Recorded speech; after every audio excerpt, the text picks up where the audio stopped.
Welcome into CBS Sports HQ, putting a wrap on some of the early games in South Carolina with a chance to force overtime versus LSU. Alex Herrera with a 49-yard field goal, and he misses it just to the left. His career long was 46, so that would have been a career long. Instead, it misses, and LSU escaped Columbia with a 36-33 win as they survive.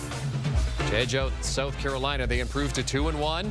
South Carolina falls to 2-1. Welcome inside the HQ studios. Jeremy St. Louis alongside Damien Harris and Cardale Jones. This game we thought would be tight, and it turns out to be that way. And LSU hangs on for this one, Damien. Yeah, luckily they did, because I was kind of worried for that table that was going to be at the press conference for Brian Kelly afterwards if they had lost this game. So luckily for that table, they were able to win. But I was really excited to see LSU fight, scratch, and claw their way back into this game. I mean, early on, like I said, I was a guy that thought I was out on LSU early. I thought they were down in the tanks. I thought they came out unprepared to play on the road, and they just couldn't get it done. But they fought every step of the way. They didn't give up. They didn't let the edge rush, the defensive pass rush for South Carolina affect the quarterback throughout the entire of the game. They made some changes. They made some adjustments at halftime, and ultimately they were able to find a way to win. Cardale, would you call this a character victory for LSU? You know what? Yeah, I think it was definitely a gut check opportunity for them going into this whole game. I mean, they was down this whole game. I think they trailed going into the fourth quarter, but I'm pretty disappointed to see how South Carolina decided to end this game. Really going for a game-winning drive, getting right into that fringe area of a 49-50-yard field goal, and getting really conservative with play calling and feeling comfortable with your kicker to go for his career long to send this game to overtime. I would have loved to see them try to get a few more yards out of that play. I think they last played before they called the timeout, let it run about 8 seconds down. I would love to see them try to get another 5 to 6 yards to make that field goal more manageable for him. But you could tell he had the leg for it, just was a little bit left. Go ahead. I was going to say, I think there were a couple plays that led up to that moment that were very indicative of what Cardale Jones was talking about. Yeah. I mean, there was a wide open guy in the flat a couple plays before they kicked the field goal that was just a missed opportunity, right? You gain those 2 or 3 yards, then you're in a better, like, those 2 or 3 yards might have made a difference in that kick. You know what I mean? That would have been the difference between it going through the uprights and hitting off the crossbar. So, you know, it's plays like that, whether it be conservative play calling or just not taking advantage of the opportunities that were in front of you, that led to, again, you forcing your kicker to kick a career long to tie the game. And in those circumstances, obviously, he just wasn't able to make it. South Carolina came in as 6.5-point underdogs, but for them, were you surprised at the fight that was in that Gamecocks team? Because when LSU came back, we thought, okay, here's LSU, this is what's going to happen now. But South Carolina, they were plucky. They stayed in this one. And it was impressive to see, especially with the change at quarterback, right? We were all wondering, how is the change at quarterback going to affect this offense? And I really didn't see that much drop-off. The offense continued to flow well. They were able to run the ball. They even took some shots down the field. They even hit a big chunk play at the, well, actually it was called back, but showing the opportunity to throw the ball downfield and make a big play, right? They were still able to show a certain level of execution. So I was very happy to see South Carolina show that kind of fight, show that type of will at home.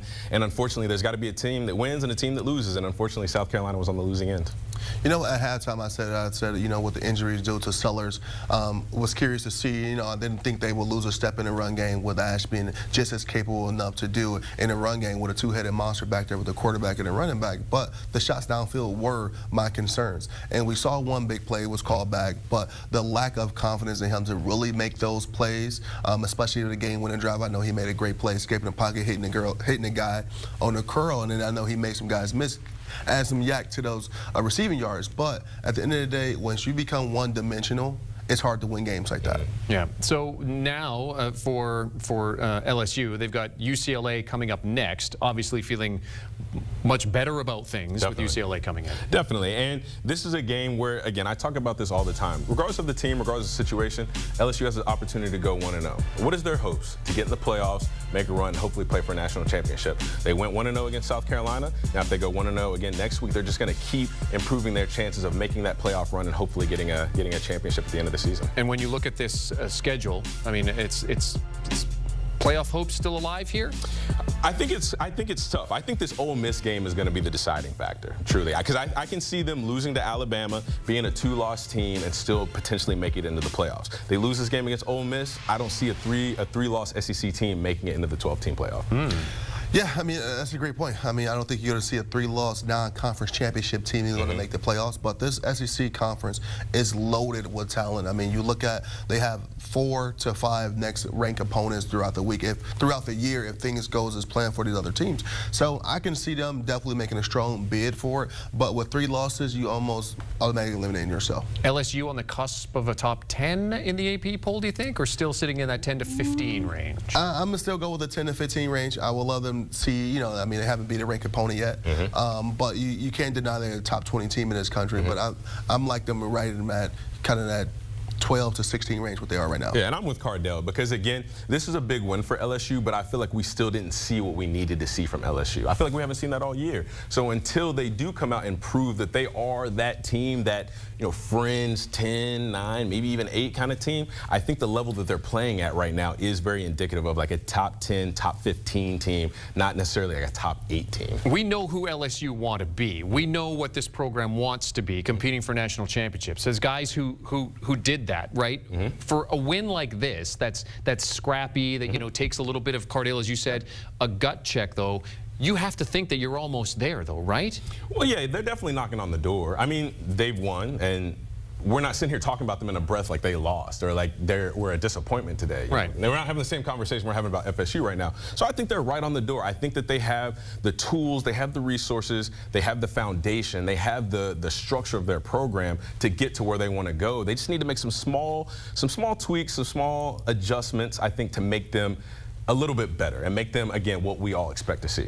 Yeah, you can always improve, but I definitely think this is a win that you go into in a tough environment like this. College game day was there and things like that, and I know, you know, for both teams to, well, South Carolina was at that point undefeated in the SEC play, coming off a big win versus Kentucky at their house. And I know that place was unbelievable. The environment was great. So to go into a hostile environment, down almost 3 scores at one point of the game, and to really overcome, I mean, that takes a lot of adversity. Right? It takes a lot of fighting through that adversity. And those are things that these coaches, I can guarantee, are going to build on those type of plays and those type of moments. Yeah, because you can look at your team after a performance like that and say, we've got a team of fighters. We've got a team of competitors. We've got a team full of guys that are going to go out and no matter the circumstance, they're going to fight until the end of the clock, right?